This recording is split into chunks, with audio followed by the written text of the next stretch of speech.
بات کریں کہ برج قوس یعنی سیجیٹیریس کے بارے میں کہ ان کا 11 سے 20 مارچ کا یشرہ علم نجوم کی روشنی میں کیا کچھ بیان کرنے جا رہا ہے۔ وہ افراد جو 23 نومبر سے 21 دسمبر کے عشرے کے دوران پیدا ہوئے ہیں وہ برج قوس یعنی سیجیٹیریس کے تحت آتے ہیں۔ اس کے علاوہ وہ افراد جن کو اپنی درست تاریخ پیدائش معلوم نہ ہو مگر ان کا نام فے سے شروع ہو رہا ہے تو وہ تمام افراد بھی برج قوس کے تحت آتے ہیں۔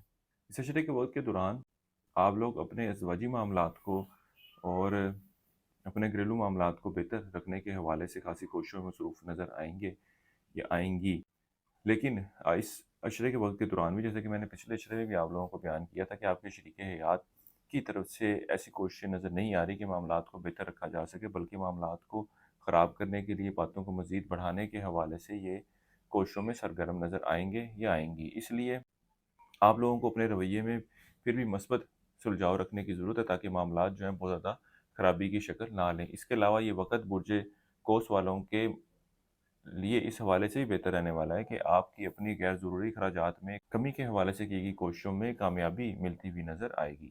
اس کے علاوہ وہ برج قوس والے افراد جو کسی سنگین بیماری کا شکار ہیں، خطرناک بیماری کا شکار ہیں، ان دنوں میں یہ بیماری ڈائگنوز بھی ہوتی ہوئی نظر آئے گی اور اللہ کے فضل و کرم سے ایسی صورتحال بھی پیدا ہوتی ہوئی نظر آ رہی ہے کہ آپ صحت یابی کی طرف قدم بڑھاتے ہوئے نظر آ رہے ہیں۔ اس عشرے کے درمیانی یا ہم دونوں سفر کے لیے جانے کے حوالے سے بالکل ہی مناسب رہنے والے نہیں ہیں۔ وہ افراد جو بیرون ملک جانے کے حوالے سے کوشش کرنا چاہتے ہیں، یہ وقت ان کے لیے بہرحال بہتر صورتحال کی نشاندہی کر رہا ہے۔ اس کے علاوہ وہ افراد جو قانونی معاملات یا قانونی مسائل کا شکار ہیں، اس عشرے کے وقت کے دوران ان معاملات کے حوالے سے بھی مثبت پیش رفت ہوتی ہوئی نظر آئے گی۔ خاص طور پر وہ افراد جن کا پراپرٹی کا کوئی ایشو چل رہا ہے، اس حوالے سے بہتر نتائج آتے ہوئے نظر آ رہے ہیں۔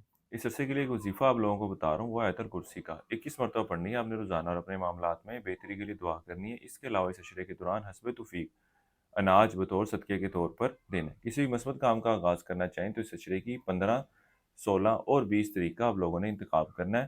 اس کے علاوہ آپ برج قوس والوں کو چاہیے کہ ان دنوں میں کیٹس آئی جیم سٹون کا استعمال لازمی کیجیے گا، یہ بھی آپ لوگوں کے لیے خاصا فائدہ مند رہنے والا ہے۔ وہ برج قوس والے افراد جو کاروبار کے پیشے سے وابستہ ہیں، ان لوگوں کے لیے چاہیے کہ فی الوقت کاروبار میں سرمایہ کاری کرنے سے گریز کریں۔